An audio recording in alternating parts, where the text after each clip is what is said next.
Next up, Sports Talk. Next up, Sports Talk. Don't forget to smash that like and subscribe button. What's going on, my lovely people? Shamar Nicholson, ex Mason Holgate. That's what we're talking about today. I got a thought I want to share with y'all, and I want you to tell me what you think about my thought. Am I crazy?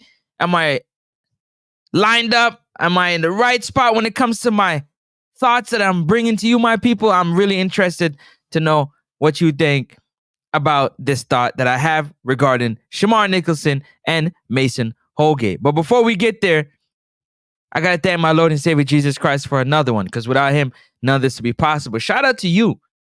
Yeah, I'm talking to you. Heart of love. As what they say, heart of love. Thank you.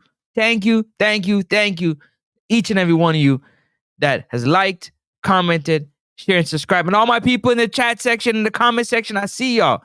I see the ones that be constantly just be commenting, liking. I love it. And I thank you. Thank you from the bottom of my heart. I thank you.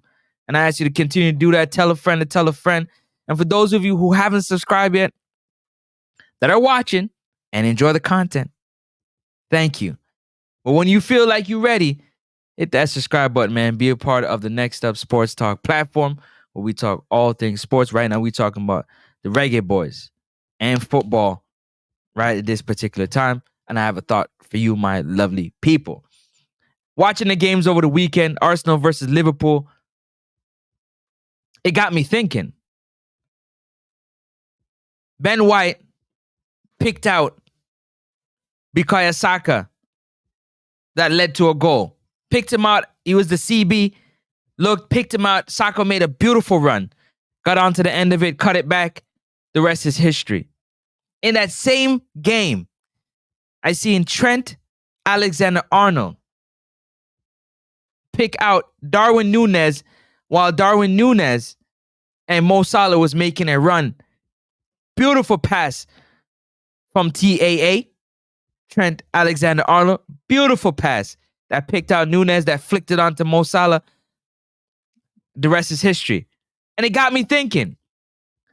During the game versus Honduras, Mason Holgate's first start, he had about 13 long balls. 6 of them was accurate. But in watching the game, okay, we're going to put the stats aside for a second. In watching the game, what I seen from the game is Mason Holgate with those beautiful direct balls that was being passed to Damari Gray.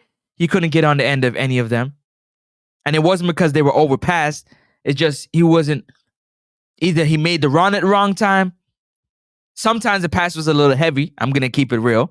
But there were times when the pass was perfect. He just never got on the end of it. He tried to pick out Mikel Antonio. Same exact thing. He couldn't get on the end of it. And most of those passes that was being passed to him.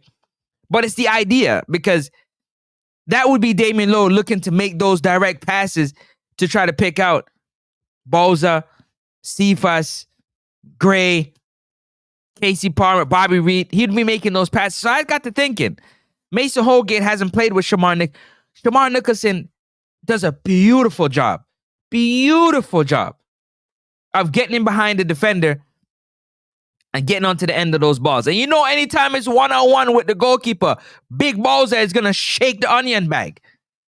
So it got me thinking, if Mason Holgate was picking out Shamar Nicholson, if he 5 direct balls to Shamar Nicholson, I believe Shamar gets onto 3 or 4 of those, and we're looking at anywhere between 1 and 3 goals with Shamar Nicholson getting on the end of those passes.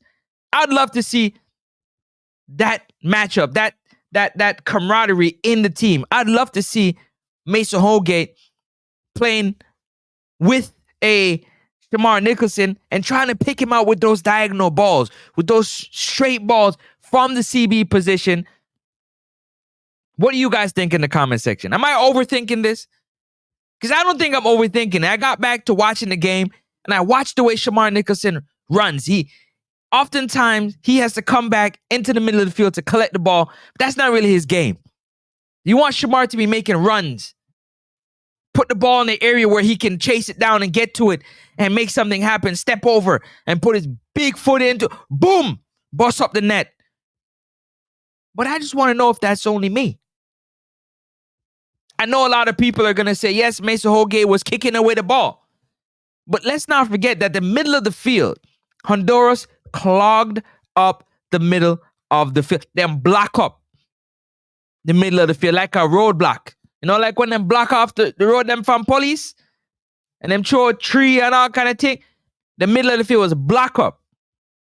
But the courage, the IQ to attempt to try to pick out Demario Gray on the left side, to try to pick out a Normal Campbell, to try to pick out a Mikel Antonio, trying to pick out a Cephas, making a run. Imagine if the true number 9 for the Reggae Boyz, the second leading goal scorer for the Reggae Boyz, was able to get 4 or 5 opportunities to try to time his run perfectly, which he's really good at, to get on the end of some of those Mason Greenwood diagonal passes. Oh my goodness. Great things can happen because that's another level, right? We can take it up through the middle and we can go up the wings with Dexter Lambakisa, Greg Lee. Also, you have, whether it's Demario Gray going up the wing with Greg Lee or Dexter going up the right wing with either Cephas or Norman Campbell or Leon Bailey or Mason Greenwood. But you can also go to the middle. You got the likes of the Casey Palmer and the Bobby Reed and the Tyreek McGee. And then if you get the opportunity to get a Ravel Morrison back in the squad, fully ready mentally to get going, and an Isaac Hayden, who, if he's in the squad controlling that CDM, you have another threat, because now I don't really see Deshaun Bernard making those type of long passes. I don't see Ethan Pinnock, as good as he is, trying to pick out one of his teammates with those long balls. And Damian Lowe would be the other person that will make that attempt to try to pick out a teammate trying to make a run when things are just stagnant in the middle of the field, when things are not working going up the wing. You have to have levels of attack, and I feel like that's another level that Mason Greenwood has put a wrinkle into the team. But it's all about the right player making those runs, and that's why I believe Shamar Nicholson, Big BOZA, would be perfect to make those runs. Not only with the way Tyreek McGee wants to play with Bobby Reed, but also for those diagonal passes.